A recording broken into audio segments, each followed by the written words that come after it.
Écho d'Amérique latine, c'est maintenant. Attention, vos oreilles risquent d'y prendre goût. Radio Pluriel, votre fenêtre sur le monde.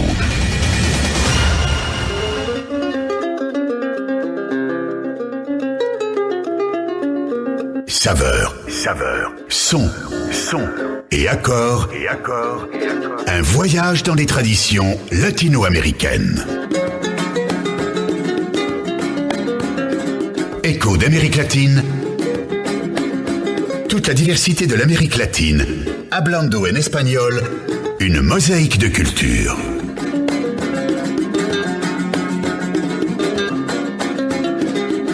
Écho d'Amérique latine. Écoutez les rythmes, les sons et les gens des pays latino-américains sur Radio Pluriel 91.5.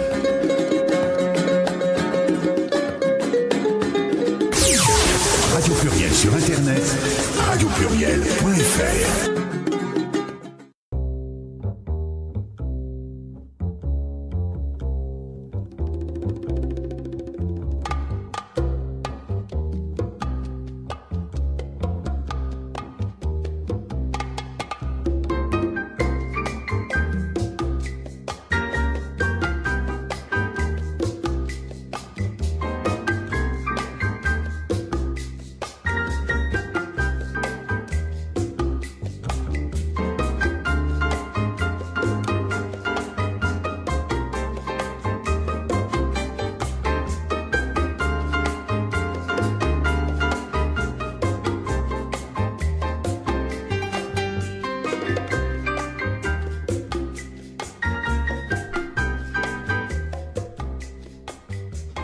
Buenas tardes a todas y todos, bienvenue à vous tous dans les échos d'Amérique latine. Je suis Florent et on est là jusqu'à 15h, de 14h à 15h aujourd'hui sur Radio Pluriel 91.5. Hoy una emisión que va a hablar de Ecuador, de Venezuela también y de muchas otras cosas. Oui, aujourd'hui on est en présence de plusieurs personnes dans le studio, on est en présence de deux chicos.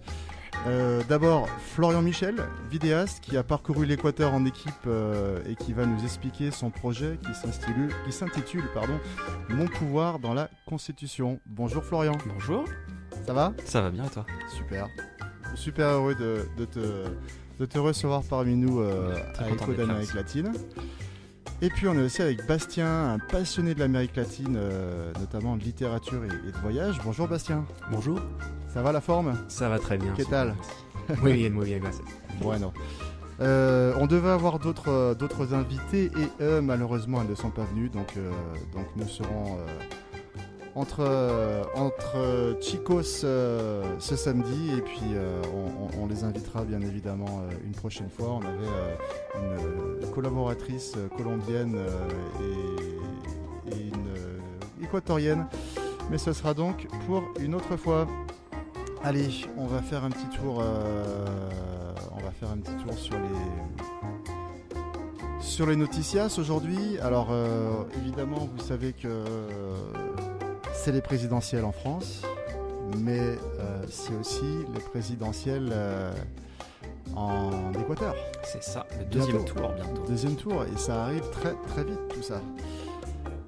Allez, on va parler un petit peu de tout ça. Écho d'Amérique latine, un regard pluriel sur l'actualité d'Amérique latine.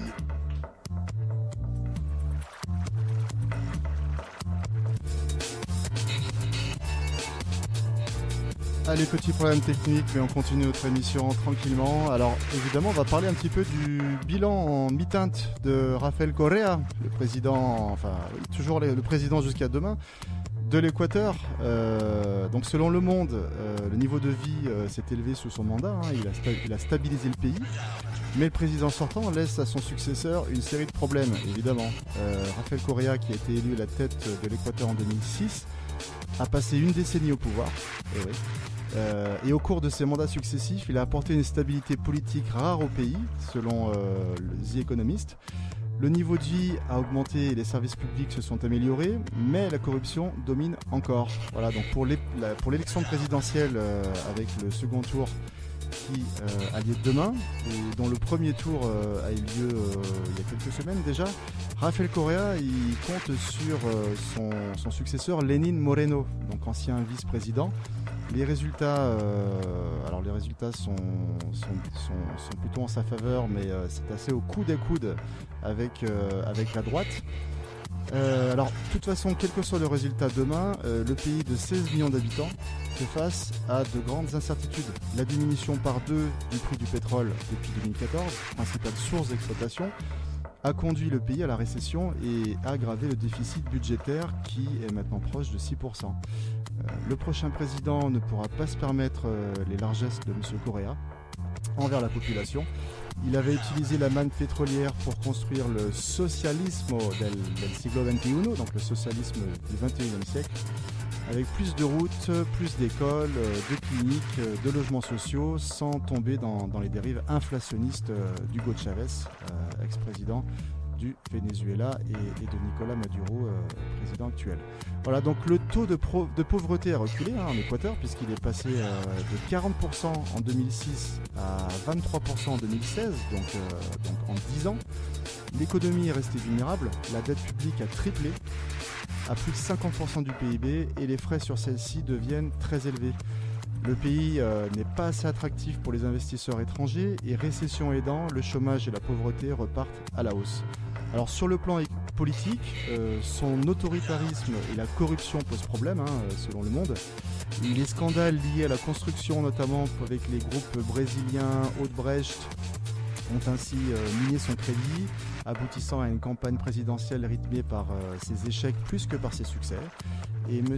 Moreno, donc de l'opposition, a promis des mesures pour les pauvres, telles que l'augmentation des retraites, la construction de logements pour tous. Voilà, et puis ses opposants... alors pardon, M.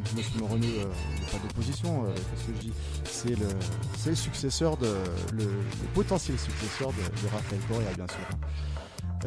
Alors par contre, du côté de l'opposition, ses opposants quant à eux ont promis de défaire l'héritage Correa en renforçant les droits de l'homme, l'indépendance de la justice et réduisant le déficit budgétaire. Donc Guillermo Lasso, c'est un banquier conservateur, on en a vu d'autres dans notre pays, et qui pourrait l'emporter s'il avait le second tour face à Moreno. Donc ça, c'est ce qui était prévu, et puis finalement, c'est ce qui est arrivé. Et les partis d'opposition ont toutefois omis de présenter une liste unifiée lors des élections à l'Assemblée nationale, augmentant ainsi les chances qu'Alianza País, donc le parti de M. Correa, conserve le contrôle au Parlement. Voilà, donc ça pourrait rendre la tâche plus difficile pour le prochain président en cas de défaite de M. Moreno. C'est ce que nous verrons. Alors pour compléter ça, un autre petit article sur rt.com. El próximo 2 de abril, entonces mañana, Ecuador decidirá quién será el sucesor del actual mandatario Rafael Correa. Hoy, este 31 de marzo, comienza la veda electoral, una ley que impide a los candidatos hacer proselitismo político, que en otros países se conoce como jornada de reflexión. Nuestro corresponsal Tiron Lino analizó el panorama de la nación en medio de cierre de campaña de los candidatos. El candidato por el oficialismo, Lenín Moreno, y Guillermo Lasso, líder del movimiento Creo, que centraron sus últimas actividades electorales en Guayaquil, la principal ciudad económica de Ecuador, con cerca de 3 millones de habitantes. Alors, ¿por qué Guayaquil? De acuerdo con los analistas Edgar Alan García y Alfonso Pérez, la estrategia tiene una clara intención: captar un porcentaje de votos que aún no definen su inclinación y que representan un margen muy tentador. Voilà, donc en fait, comme toujours, il y a des villes qui peuvent plus ou moins peser sur l'élection. Et là, il se trouve que Guayaquil, il y a beaucoup d'indécis encore à Guayaquil. Et ça me fait penser un petit peu à la situation aussi en France, où on a beaucoup d'indécis encore aujourd'hui en France sur cette élection présidentielle. Donc c'est vrai que le dernier moment est toujours un peu fatal pour les élections présidentielles. Voilà. Alors je vous propose de faire une petite pause musicale pour passer ensuite dans le vif du sujet avec Florian et avec Bastien qui est avec nous. On va s'écouter une petite musique équatorienne justement pour rester dans l'ambiance. Julio Jaramillo, vous connaissez? Un petit peu. Un petit peu? Ouais. Non, moi je connais pas. Bon, un chanteur équatorien. Je ne saurais dire de quelle époque exactement, mais je crois que c'est pas tout jeune, mais en tout cas, c'est une référence. Donc on s'écoute ça et on revient tout de suite sur Ecos de América Latina.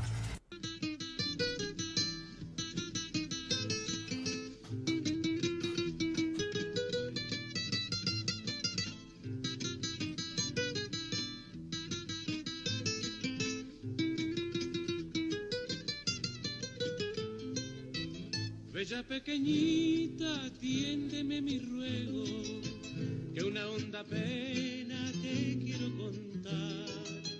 Mírame un momento que en mis ojos llevo todita la pena del que sabe amar, todita la pena del que sabe amar.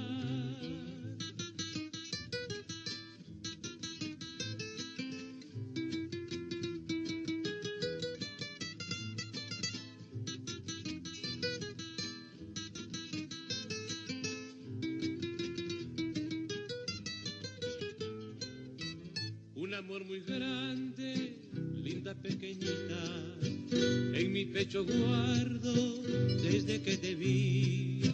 Pero no te alejes, que puede marchita quedarse la rosa de mi frenesí, quedarse la rosa de mi frenesí.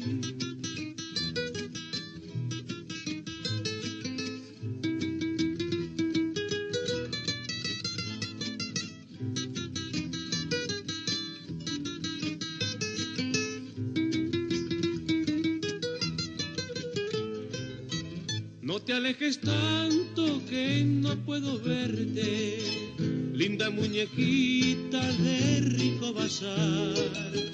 Mira qué amoroso quiero conocerte, si tus negros ojos me fingen amar, si tus negros ojos me fingen amar.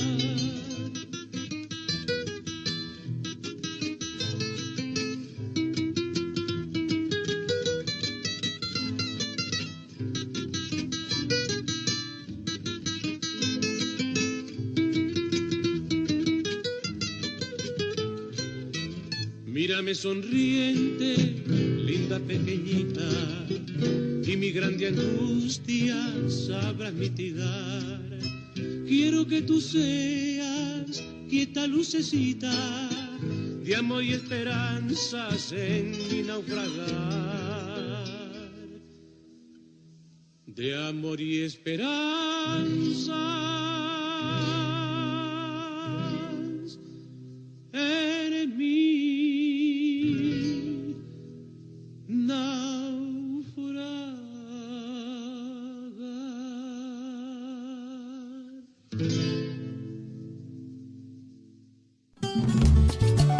Piquante, romantique, nostalgique ou sensuelle, les sonorités de l'Amérique latine vous enivrent sur Radio Pluriel.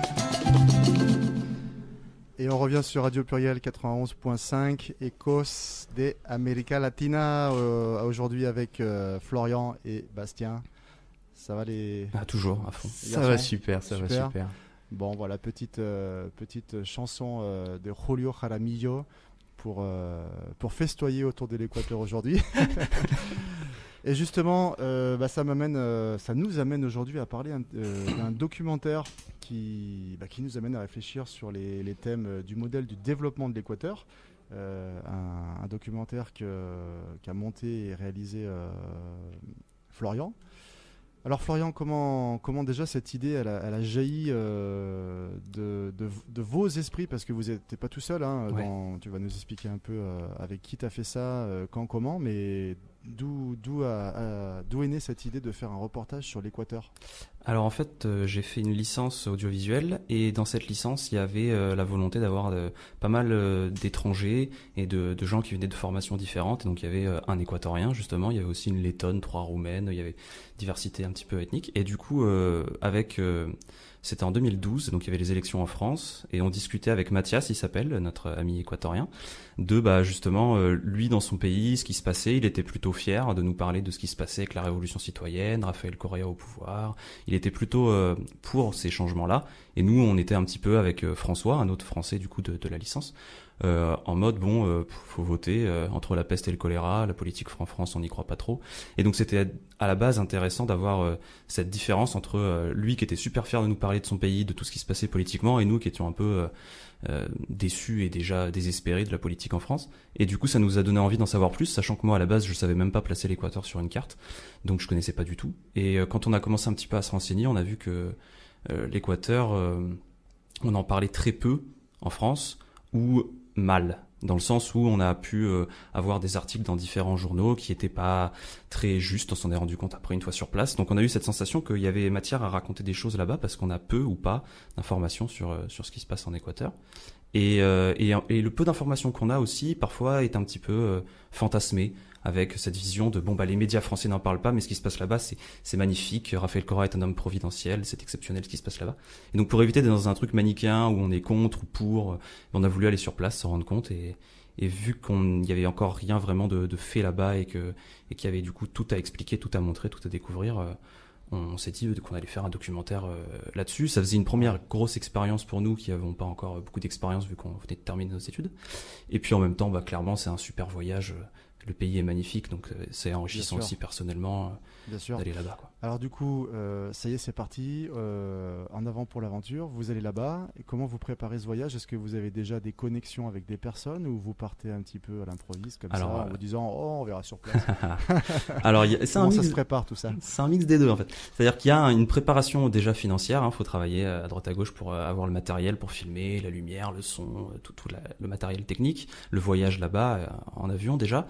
Et puis après, on a la chance d'avoir Mathias, qui à la fin de ses études en France est rentré en Équateur chez lui. Il habite à Quito, la capitale, chez sa mère, qui a l'habitude de recevoir des gens et qui du coup est prêt à nous accueillir pendant toute la durée du tournage. Donc du coup c'était déjà un point de chute là-bas important. Bien sûr, un pied à terre déjà, c'est pas mal. C'est déjà fort bien. Et puis en plus il est très très motivé, lui et tout son entourage, pour nous faire découvrir le pays, nous faire rencontrer des gens, nous faire voyager. Voilà, son cousin a pu nous aider en nous prêtant sa voiture, enfin des choses comme ça assez basiques. Mais déjà avec Mathias, on a aussi une base de contacts. Vu qu'il a pu travailler notamment pour le ministère de la Sécurité, où il faisait des vidéos pour le ministère de la Sécurité là-bas. Donc du coup, il connaissait le ministre de la Sécurité de l'époque, ça a changé entre-temps. Et donc du coup, ça nous faisait déjà des premiers contacts. Et c'est comme ça qu'on a pu... Ensuite, on a fait une sorte de point, on s'est appelé, on s'est skypé, on a dit de quoi on veut parler, parce que c'est vaste. Parler de la politique en Équateur, c'est vaste. Donc on a fait un brainstorming, et puis donc ça c'est la partie un petit peu... On est sérieux, on prépare. Ouais. Puis la partie on y va à l'arrache, c'est que c'est un documentaire d'enquête, on a très peu d'infos. De toute façon, hein. Exactement. Et donc du coup, après avoir mis de l'argent de côté, on part là-bas. Et puis moi, je savais déjà que j'avais 3 mois parce que je pouvais pas trop m'absenter plus longtemps.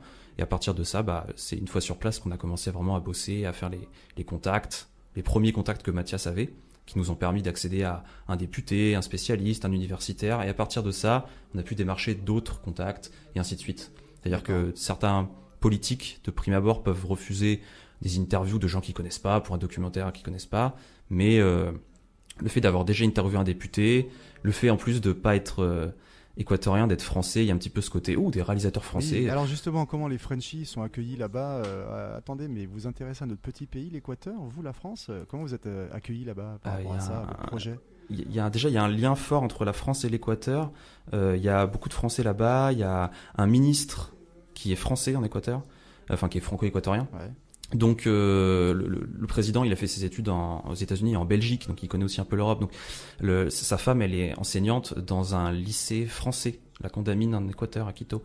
Donc du coup, il y a un lien déjà qui se fait naturellement avec le pays. Et puis après, là-bas, ils sont quand même, de manière générale, j'ai trouvé super chaleureux. Et nous, du coup, on arrive en se disant, on veut comprendre ce qui se passe, on veut montrer en Europe ce qui se passe dans votre pays. Donc en général, ils sont super heureux et contents de pouvoir nous faire découvrir tout ça, nous faire partager tout ça. Et en plus, on avait une vision qui n'était pas en mode je suis affilié à telle partie ou à telle chaîne ou à une boîte de production. En plus, on est un indépendant. Donc nous, on veut vraiment comprendre ce qui se passe de manière juste et indépendante. Donc même s'il y a une polarisation en Équateur un petit peu, on peut autant rencontrer les politiques que les opposants sans problème, quoi. On est accueillis dans les deux camps. Ouais. Donc ça permet de pouvoir vraiment rencontrer les gens facilement. Et puis vraiment, je pense que si je fais aujourd'hui une demande pour rencontrer un ministre en France, je pense que je peux bien aller voir ailleurs. Mais en Équateur, vraiment, Allez jusqu'en Équateur et revenir ici. En Équateur, ils sont beaucoup plus ouverts quand même. Oui, c'est vrai que le contact est plus facile, il y a moins de protocoles peut-être. Voilà, il y a moins qu'en France. Ouais. Très bien, écoute, je vois que le début de l'aventure commence bien. Et puis ce qui nous intéresse aussi, on va parler de ton projet, le site internet et puis un peu du thème. Parce que quand on tombe sur ton site internet www.docu-ecuador.net, on a en fait 2 fenêtres, une en français et une en espagnol. Et c'est mon pouvoir dans la Constitution, c'est ça, mi poder en la Constitution. C'est ça, c'est le titre. On en parle un petit peu après. Ouais, bien sûr. On refait une petite pause avec Julio, à la Mio évidemment. Toujours. Il n'est pas avec nous, mais presque. Et puis on revient sur Écho d'Amérique latine avec Bastien et Florian pour parler de l'Équateur. Saveurs, sons et accords. Un voyage dans les traditions latino-américaines vous enivre sur Radio Pluriel.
Écho d'Amérique latine, un regard pluriel sur l'actualité d'Amérique latine. Allez, on revient tout de suite sur Écho d'Amérique latine avec Florian et Bastien. Et justement, on est en train d'évoquer cette arrivée en Équateur plutôt sans trop d'obstacles, on va dire. Oui, carrément. Et justement, donc, quand on ouvre ta page internet, que je le rappelle, www.docu-ecuador.net, on tombe sur 2 fenêtres qui m'ont assez intrigué en fait. Mon pouvoir dans la Constitution, mi poder en la Constitution. Est-ce que tu peux nous expliquer de quoi il s'agit ? Alors c'est le nom du documentaire et c'est ce qui est marqué sur la banderole présidentielle en Équateur. Et d'accord, donc ça vient de la banderole présidentielle. Voilà. Et en principe, on a avec la maman de Mathias cousu une fausse banderole présidentielle avec marqué Mi Poder dessus, qui est de la Constitution. Et on a, c'est une petite séquence qui sera dans le documentaire à la fin, qui durera quelques minutes, mais on a donné la banderole à des gens qu'on avait interviewés. On leur a dit, alors voilà, si demain vous aviez le pouvoir d'être président, vous feriez quoi ? Et du coup, on avait plusieurs réponses comme ça intéressantes. Et au-delà de ce côté un petit peu rigolo, c'est juste que on s'intéresse justement à toutes ces thématiques de il y a une nouvelle constitution qui a été créée en Équateur, fait avec une assemblée constituante, donc plutôt démocratiquement, pour essayer de prendre en compte les besoins, les demandes de tout le monde. Mais d'un autre côté, après, le pouvoir, il s'exerce d'une manière assez verticale et autoritaire avec Correa. Mais d'un autre côté, pour pouvoir faire les changements aussi drastiquement et rapidement, il fallait quelque chose d'assez, surtout face au pouvoir économique et médiatique qu'il y avait là-bas, quelque chose d'assez frontal. Mais d'un autre côté, il y a les droits de participation en Équateur qui sont même inscrits dans la Constitution. Mais d'un autre côté, on voit bien que c'est pas une démocratie participative l'Équateur non plus. Donc on s'intéresse à cette relation entre hyper-présidentialisme et participation citoyenne. Ça fait partie des thématiques qu'on aborde dans le documentaire. Le gros du documentaire, c'est comprendre la révolution citoyenne là-bas, la découvrir en théorie, en pratique, voir ses contradictions, et du coup, avec la thématique du bien vivre. Ça, c'est un truc très important. C'est vrai que faire découvrir et comprendre la révolution citoyenne et le buen vivir.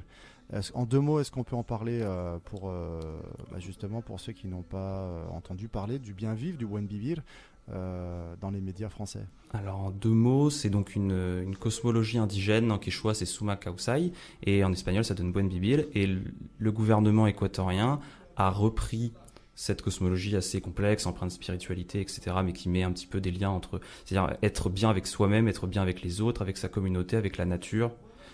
Il a repris ces concepts-là et essayé de les adapter à la politique. Et donc il a carrément créé un ministère, avec un ministre du coup, du bien vivre, et il a essayé d'inclure ça dans sa politique. Alors, ça reste théorique, mais il y a une volonté de, par exemple, un exemple très concret assez court, c'est les droits de la nature.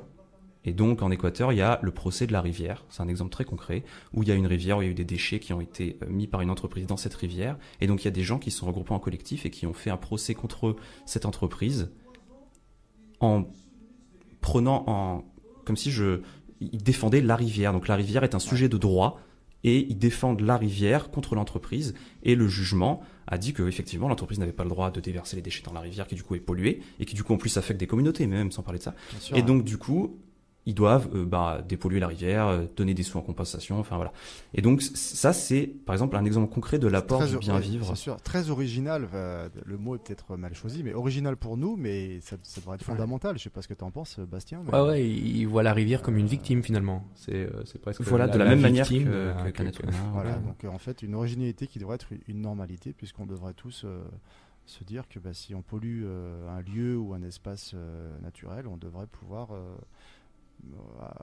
payer des conséquences pour ça, peut-être. Voilà, exactement. Donc ça. Ok, bon, très bien. Donc voilà un petit peu merci pour cette description du buen vivir.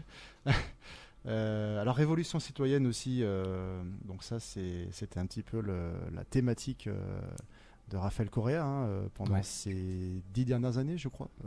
Il restait 10 ans au pouvoir. Est-ce que comment toi et tes 2 amis vous l'avez ressenti, cette révolution citoyenne à travers votre projet? Donc nous on était là-bas en 2014 pendant donc 3 mois et on a pu voir on a pu sentir tout ce qui était mis en place, assez important, autant au niveau infrastructure que niveau politique aussi, qui va influer sur ce qu'on va appeler la matrice culturelle, c'est-à-dire la fierté retrouvée des Équatoriens, le côté un peu plus justement avec l'impact du buen vivir, donc le rapport à la nature qui était déjà présent dans les communautés indigènes mais pas forcément dans les grandes villes. Donc on peut voir une vraie révolution. Le terme il est toujours contesté, parce qu'une révolution c'est un changement de structure. Or les structures n'ont pas forcément changé, le pays n'est pas anticapitaliste, les banques durant tout le mandat de Correa ont augmenté de 100% leurs bénéfices, donc on n'est pas dans un délire non plus révolutionnaire. Mais alors nous ça on l'a pas vu, mais on a pu le constater à travers des images d'archives et des témoignages, quand on voit comment c'était avant Correa, enfin un peu on personnifie autour de Correa, mais avant la politique de la révolution citoyenne, et après on voit vraiment un changement énorme que du coup on peut comprendre qu'on appelle ça une révolution citoyenne, parce qu'à la base c'est quand même les mouvements sociaux qui ont élu Rafael Correa avec une assemblée constituante. C'est pas un mouvement militaire ou là on est pas dans une révolution avec les armes, on est d'accord. Voilà, c'est une révolution par les urnes. Et du coup, en soi, elle est citoyenne de ce point de vue-là. Et donc, du coup, nous, on l'a vu comme quelque chose au départ assez positif, et puis après, on a aussi essayé quand même de quitter la théorie et de voir la pratique, et de voir aussi quelque chose qui est en Équateur, mais pas qu'en Équateur, de partout aussi, c'est les contradictions. C'est-à-dire comment est-ce que, par exemple, on finance des politiques publiques alors que notre principale source de financement, c'est le pétrole, que le pétrole, il est en Amazonie, là où il y a les communautés indigènes, là où il y a la nature et la biodiversité. Et là, on rentre dans des questions complexes où il y a des vraies contradictions. C'est vrai qu'il faut rappeler que l'Équateur, comme beaucoup de pays d'Amérique latine, dégage ses richesses quand même des matières premières. C'est ça. Et les matières premières, il faut les extraire, dont le pétrole, dont les minerais. Et ça va un petit peu en contradiction avec cette révolution citoyenne et ce buen vivir. Mais bon, c'est difficile de mettre en harmonie tout ça, je pense. C'est sûr. Mais l'un des trucs vraiment principaux, c'est la récupération de la souveraineté. Et donc, même si on peut contester ou pas l'utilisation de l'extraction du pétrole, c'est, par exemple, avant, les entreprises américaines exploitaient le pétrole qui était présent en Équateur, dans le sol équatorien. 80% allaient dans leur poche, je veux dire, et 20% pour l'État équatorien, avec en plus beaucoup de corruption, donc il n'y a pas forcément de redistribution. Là, les contrats ont été inversés, avec du coup principalement des entreprises chinoises, et c'est 80% pour l'État, qui a une politique quand même de redistribution des richesses plus importante, et 20% pour les entreprises, parce qu'il faut bien qu'elles gagnent leur vie. Donc du coup, on a une souveraineté retrouvée. Ça marche aussi par le FMI, qui a été envoyé chier par Rafael Correa, par la revalorisation de la dette, par une restructuration de l'État pour faire un État plus fort, parce qu'avant il n'avait quasiment plus d'État. Et c'est quelque chose qui est très important, parce que justement, si on compare avec la France, l'Europe, en Europe, on est plus dans une période qu'on appelle néolibérale, et où du coup, on déstructure l'État, on donne de plus en plus de pouvoir aux entreprises privées, au pouvoir économique, et l'État a de moins en moins de force, de pouvoir. Déconstruction petit à petit de l'État. Voilà. Et donc, le processus inverse en Équateur. Exactement. Et écoute, écoutez, les garçons, sans transition, je vous propose une petite pause. Notre chère collègue Olga nous a préparé un petit regard sur les actus musicales. On va le faire en plein milieu, et puis on y reviendra un petit peu plus tard. Donc je vous diffuse un peu tout ça et on repart sur l'Équateur dans une petite dizaine de minutes. Voilà. Ça marche. Allez, patience. Super. Et à tout à l'heure. À tout à l'heure.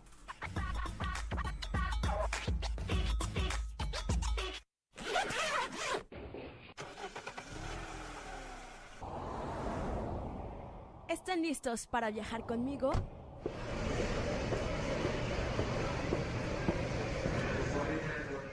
Dans quelques instants, la référence de votre destination sonore. Don't forget your check-in. 1, 2, 3, 4. ¡Boruca!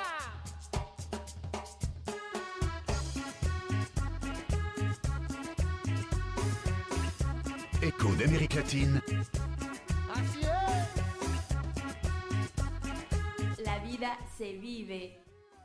Título del más reciente material discográfico de la agrupación Cumbia Boruca. Embárquense con nosotros en un viaje musical. Cumbia Boruca nos ofrece una propuesta de fusión musical que nos transmite de raíz directamente desde Monterrey, México, y de la región Auvergne-Rhône-Alpes. Los ritmos más populares de la América Latina son de la música que fue adoptada en México, precisamente en Monterrey, donde a partir de los años 70, 80 tomó una gran fuerza la música que venía de Colombia, y fue de ese momento que empezó a hacerse un subgénero de la música colombiana, pero con instrumentos que no eran forzosamente los utilizados en Colombia, y es así que se le dio un toque más urbano. Y es lo que tratamos ahora de hacer sobresalir en el proyecto de Cumbia Boruca, de retomar este sonido de cumbia colombiana, pero con ese pasaje que tuvo por Monterrey, donde es un poco más urbano, más mezclado con hip hop, pues con esas influencias que tenemos nosotros de los artistas como Celso Piña, la Tropa Colombiana y todos los artistas que existen en México. Y bueno, nosotros estamos adaptando ese estilo de cumbia con las influencias de todos nuestros compañeros en Cumbia Boruca. Le disque qui fait 10 titres et qu'on a fait avec Bruno Patchwork à Lyon et qu'on a fait à Monterrey aussi pour les cuivres. Avec Hernan, on s'est connus dans le milieu du reggae. Voilà, donc on vient d'une musique consciente, d'une musique qui apporte tout l'amour qu'elle peut apporter au peuple et tous les messages positifs, mais aussi la vérité. On a aussi bien des discours positifs. De toute façon, on reste toujours dans le positif et dans l'amour, mais on est là pour faire de la musique consciente, pour dire des choses, parler aux gens, et voilà, on vient de là, donc c'est pour ça aussi qu'on a ce discours même dans la cumbia. Parlant de cette fraternité, de cet amour de Cumbia Boruca, je vous laisse justement avec un titre de son album qui s'appelle La Cumbia del Amor. saveurs, sons et accords, un voyage dans les traditions latino-américaines.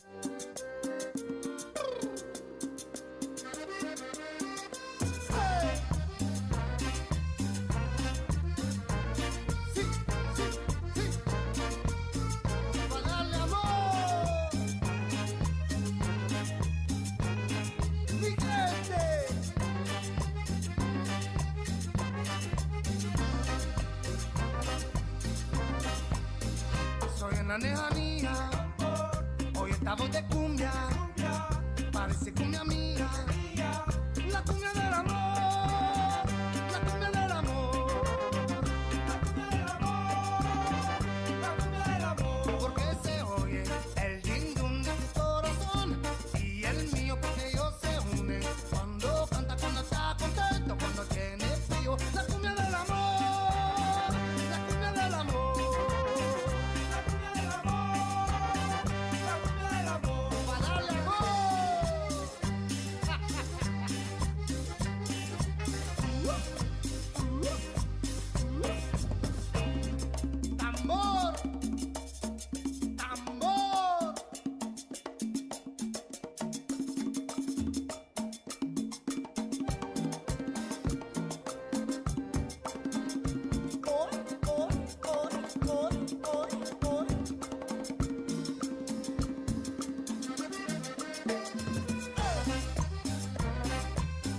Boboruca es una palabra del México antiguo, que quiere decir fiesta, ruido. En el País Vasco, Boruca con K significa lucha. Finalmente es la cumbia de lucha, una cumbia de lucha. Cuando la brisa sopla, estamos más cerquita. La cumbia del amor, la cumbia del amor, la cumbia del amor, la cumbia del amor. Porque se oye el ding dong de tu corazón y el mío porque ellos se unen. Cuando canta, cuando está contento, cuando tiene frío. La cumbia del amor, la cumbia del amor, la cumbia del amor, la cumbia del amor.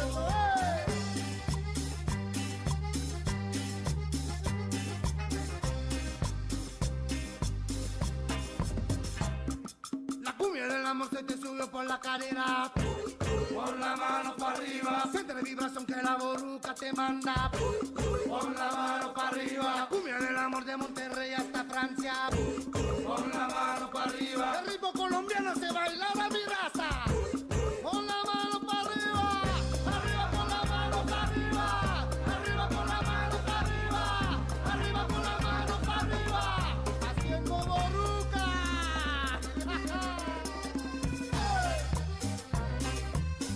Pa' darle amor,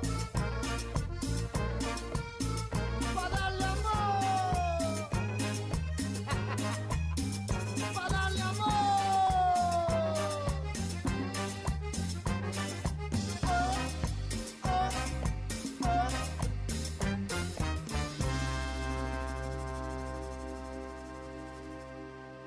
Good afternoon, ladies and gentlemen. This is Julia, Joint Flight Service Manager speaking. On behalf of Cathay Pacific and the rest of my team, it is my pleasure to welcome you on board the Cathay Pacific Flight CX450, our one-way flight to Narita. To members of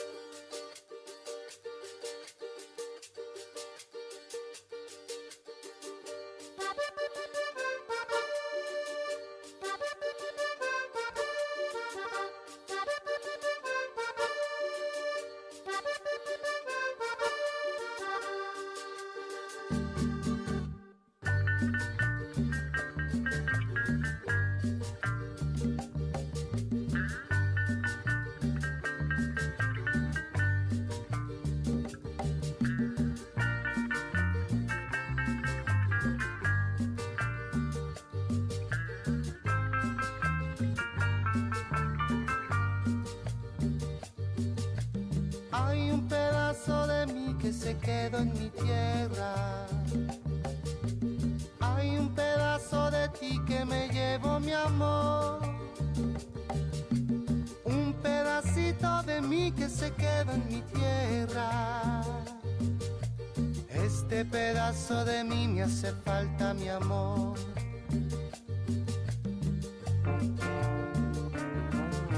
Mi mar, mi sol, mis estrellas. En el alma siempre las llevaré. Madre, familia, hermanos y amigos. Tarde o temprano a mi tierra regresaré.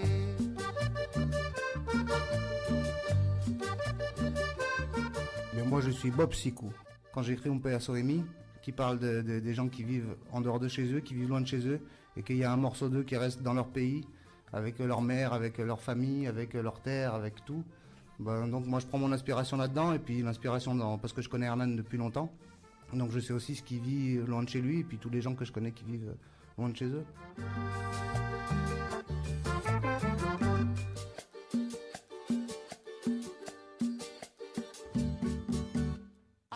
On s'écoute à la prochaine escale des perceptions sonores avant notre destination finale. Saveurs, sons et accords. Écho d'Amérique latine. Un voyage dans les traditions latino-américaines. Vous enivre sur Radio Pluriel. Allez, on revient en direct. Merci à Cumbia Boruca pour ces nouveaux morceaux. D'ailleurs, ils vont être en concert, mais on en parlera un petit peu à la fin de l'émission. Restez avec nous jusqu'à 15h sur Radio Pluriel 91.5, Écho d'Amérique latine. Bastien, una pregunta, une petite question pour Florian qui a parcouru l'Équateur. Ouais, bah, j'écoute avec attention avec tout ce qui se passe et tout ce qu'il nous dit. Je me posais un peu la question de savoir si parce que c'est vrai qu'on décrit là depuis tout à l'heure une situation qui s'est grandement améliorée en Équateur, et on se demande à quel point ce serait applicable en France. Je sais pas si aujourd'hui, avec le contexte actuel, est-ce que voilà, ce fait de se réapproprier beaucoup de choses, de donner moins de possibilités aux multinationales, etc. Enfin, j'entendais le discours, je vois aussi les contradictions que ça peut apporter, dont tu parlais. Est-ce que voilà, selon toi, il y aurait de l'inspiration pour nous à tirer de ce pays? Alors de l'inspiration, oui. Et après, concrètement, pour l'appliquer en France, le gros problème, c'est déjà la base au terme de la population, c'est-à-dire le terreau social qui était vraiment, enfin, les mouvements sociaux en France sont quand même vachement présents. Il y a des manifs, il y a une colère sociale de plus en plus importante, mais un peu éparse, un peu éparpillée et pas assez rassemblée. Et en plus, le problème quand même important de la France, c'est que c'est lié après à l'Europe, et l'Europe à d'autres grands continents comme les États-Unis, etc., à travers des traités de libre-échange, à travers plein de choses qui fait que tu ne peux pas avoir autant de souveraineté que tu le voudrais parce que tu es lié à des traités européens, à des traités internationaux, à des grandes multinationales. Et du coup, effectivement, on a du mal à imaginer ça tellement ça paraît irréalisable à cause de toutes ces chaînes finalement qui sont présentes. Et puis je sais pas si on peut pas faire une révolution sans la population en fait. Et je sais pas si la population est encore à ce point prête pour accepter autant de... Tu sens les gens là-bas plus impliqués dans la politique qu'ici, en tout cas plus enthousiastes peut-être, ou pas, ou c'est pareil, ils sont... Je sais pas trop comment c'était avant. On m'a dit qu'avant il était moins, mais maintenant il y a quand même une transparence politique plus importante, une communication politique plus importante avec ses défauts, mais c'est quand même bien présent. On a quand même, c'est quelque chose qui peut être vraiment critiqué, mais qui est quand même intéressant en principe. En Équateur, il y a les enlacés, ça s'appelle, c'est-à-dire les samedis, pendant plusieurs heures, le président raconte tout ce qui s'est passé, donc dans la semaine, tout ce qu'il a fait. Donc il y a un côté, j'en profite pour taper sur tous mes opposants en citant les noms, etc. Donc ça c'est un petit peu problématique. Mais par contre, il y a une vraie volonté de transparence. Genre lundi, je suis allé là. Donc le ministre, il a travaillé sur la future construction du pont, je sais pas quoi. Donc vas-y, parle ministre. Alors voilà, oui, le pont, il en est là. Je caricature, mais c'est quand même un peu ça, quoi, l'idée. Okay. Et donc ça permet de mieux avoir conscience de ce qui se passe, et du coup après de pouvoir avoir aussi une vision des choses peut-être plus précise. Et en France, il y a un peu un côté tous pourris, on est un peu déconnecté quand même du c'est sûr. politique. C'est vrai qu'en tout cas, il y a un rapport peut-être entre le pouvoir, le président et les concitoyens plus direct, en tout cas à travers ces émissions, comme tu dis, qui sont pas Bon, 100% politiquement correct, on est bien d'accord quand il tape sur ses opposants, mais en tout cas, on imagine mal un président français qui pendant 3 heures nous dit bon bah voilà ce que j'ai fait lundi, mardi, mercredi, mais ça serait super, hein, mais c'est vrai qu'on n'a pas cette information directe en France en tout cas, et c'est vrai que ça pourrait être une source d'inspiration, peut-être ça. Ouais, voilà. Carrément, ouais, je pense. Et ouais. Bah justement, en plus, on est un peu dans les présidentielles là. Est-ce que quelle est la comment dire on peut pas comparer l'Équateur et la France évidemment hein, par leur situation historique et politique actuelle, mais à travers ce reportage, ce projet que d'ailleurs qui doit où est-ce qu'il doit atterrir finalement dans un cinéma parlons juste au niveau de ça. Où est-ce que ce projet de reportage doit être diffusé pour vous ? Alors à terme, l'idée c'est de le faire tourner dans tous les festivals de documentaires. Vu qu'il va être en français, en espagnol et en anglais, on peut tabler sur les pays francophones, les pays hispaniques et puis même d'autres. Donc tabler sur tous les festivals de documentaires et puis organiser des diffusions après dans des cinémas. Alors c'est toujours compliqué sans production, sans distributeur, sans réseau, mais il y a plein de lieux alternatifs, associatifs qui peuvent être tout à fait intéressés. C'est déjà plus ou moins le cas à Lyon. Je vais pas m'engager en disant c'est sûr qu'on va les diffuser là-bas, mais il y a des lieux où potentiellement on pourrait, comme l'Aquarium Ciné Café à Lyon, l'association Cotopo qui est aussi une association d'échange linguistique dans le Vieux-Lyon qui est plutôt motivée pour faire ça. Donc il n'y a rien d'acté encore, mais voilà, il y a différents lieux plutôt associatifs et alternatifs qui seraient ok. Tu disais en off, c'est un format de 1h50, c'est ça? C'est un format long métrage, donc il durera entre 1h45 et 1h50. On est en train de terminer les derniers aspects du montage, donc je sais pas le minutage exact, mais c'est ça en gros. Ouais. Et donc puis le timing est plutôt bien parce que c'est vrai qu'on est en plein dans la présidence, donc forcément qui dit présidentiel dit on va voir ailleurs ce qui se passe, les choses bonnes, les choses moins bonnes. Donc, et là-bas et ici. Voilà. Donc c'est le moment d'aller voir ce qui se passe en Équateur pour le futur mandat aussi. C'est ça. Oui. Dans notre pays. Ça. Et oui. Alors du coup oui, parlons un petit peu de la situation, parlons un peu des sous-sous parce que ça aussi c'est important, on peut pas monter un projet sans capital, sans argent. Ce projet-là, évidemment il faut qu'il soit financé. Comment vous y prenez pour ça ? Alors, à la base, comme je disais, on a travaillé un petit peu à droite à gauche pour mettre de l'argent de côté, et sinon on est en autofinancement depuis le tout début. On avait fait des démarches de recherche de financement avec des dossiers de production en français, en espagnol pour démarcher des boîtes de prod, mais ça n'a jamais abouti pour question de format, question qu'on veut pas non plus être influencé ou changer certaines choses. Donc on était parti en autofinancement, on finit en autofinancement, et donc pour nous aider justement, là on a lancé depuis un peu plus d'un mois et demi un financement participatif, donc sur la plateforme TousCoprod, un financement participatif sur lequel en s'inscrivant très simplement et gratuitement, on peut ensuite faire des dons de 5 à tout ce que vous voulez pour aider à financer le projet. Et donc on communique pas mal là-dessus avec des vidéos sur notre page Facebook, sur Vimeo, pour essayer de rassembler une certaine somme, une hauteur de 4 000 euros, pour aider à pouvoir finir le film, parce que les images d'archives, si on veut en mettre dedans certaines, faut les acheter, les droits à l'image. Si on veut inscrire le film dans les festivals, rien que ça déjà. Il y a beaucoup de festivals qui sont payants, et même ceux qui sont gratuits, l'inscription maintenant est dématérialisée, donc on passe par des plateformes qui servent d'intermédiaires, et ces plateformes, à chaque fois ça coûte 2-3 euros. Alors c'est rien, mais si on s'inscrit à 200 festivals, ça coûte vite assez cher, plus les déplacements, la communication, etc. Et donc du coup l'intérêt du financement participatif, c'est de permettre aux gens de donner par exemple 20 euros, je prends cet exemple là parce qu'il est plutôt clair, et en contrepartie vous avez par exemple votre nom au générique, une affiche et un DVD du film une fois qu'il est terminé. Donc voilà, on essaye de faire financer à travers cette plateforme. Donc c'est touscoprod.com/fr/Ecuador. Donc c'est un peu chiant à retenir, mais voilà, c'est le nom de l'URL du financement participatif qu'on a mis en place. Et sinon sur Facebook, du coup, pour je suppose réatterrir sur ce site, on tape Mon pouvoir dans la Constitution sans espace. Tout attaché en minuscule, sans espace. Et là, on découvre le projet et puis on peut donner un petit financement. Voilà. Et même depuis le site internet docu-ecuador.net, on a accès à la bande-annonce, à des infos et au financement participatif aussi. Comme ça, super. Tout est relié. Jusqu'à quand on peut faire ça ? Jusqu'au 16 avril, compris. Bon, on se dépêche alors, parce que vraiment, c'est intéressant. Il faut qu'on voit ça sur les écrans, ne serait-ce que pour s'ouvrir un peu plus à l'Équateur et à un autre modèle possible. Voilà. Des choses qu'on ne connaît pas, qu'on peut découvrir. Et puis il y a toujours un aspect culturel aussi, c'est pas juste un documentaire politique. Il y a des beaux paysages, il y a un beau voyage à la rencontre de plein de gens, il y a de la bonne musique, on essaye de rendre ça vivant. Bon, bah super. Ça donne envie, hein. Ouais, carrément. Allez, une dernière micro-petite pause et puis le mot de la fin, l'agenda, et puis on aura terminé notre émission. Il est 14h51, on va s'écouter une petite salsa hein, pour terminer. La Terrorista de Ángel Dios y la Mecánica Loca.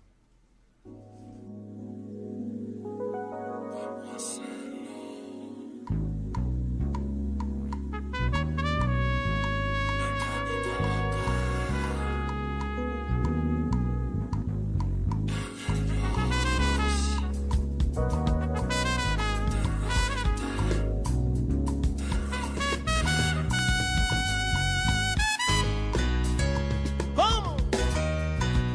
Ahí nada más, ahí nada más. Cuido. A melen, melen, balan, balan, ya la balan, balan, balan, ba. Ahora que rumba pa' que no hablen más. Camina. Pa' que canten, canten, ya la la la. Ya la la la la. Oh, ya la la la la la. Ya la la la ya la la la la. Como dice, estoy enamorado. Si esa niña me dice que sí, mañana me caso con ella. Me la voy a llevar pa' París, debajo del cielo una estrella. No me importa lo que diga, no me importa que comente. Que al final de la jornada, mira, yo no vivo con la gente. A mí es mi yo. Y ya la canta, ya la.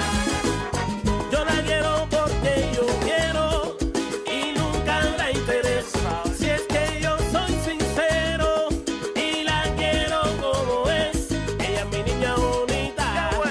Lo que se da no se quita. Ay, yo me pregunto, mi gente, estar enamorado esta vez. Tra, tra, tra, tra, tra, tra, tra, tra, tra. Ria. Este es el Ángel Dios, mecánica loca, loca. Vamos a hacerlo, qué mala costumbre te tengo. Repito, tra, tra, tra, deja la muela que mi novia está. Ella es una chica de revista, no es la cara, no es la vista.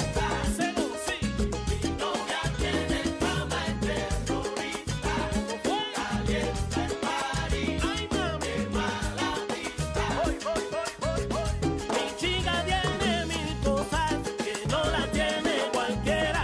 Es que mi novia la tira, es que mi niña la lleva. Ella es una chica de... Écho d'Amérique latine, c'est maintenant.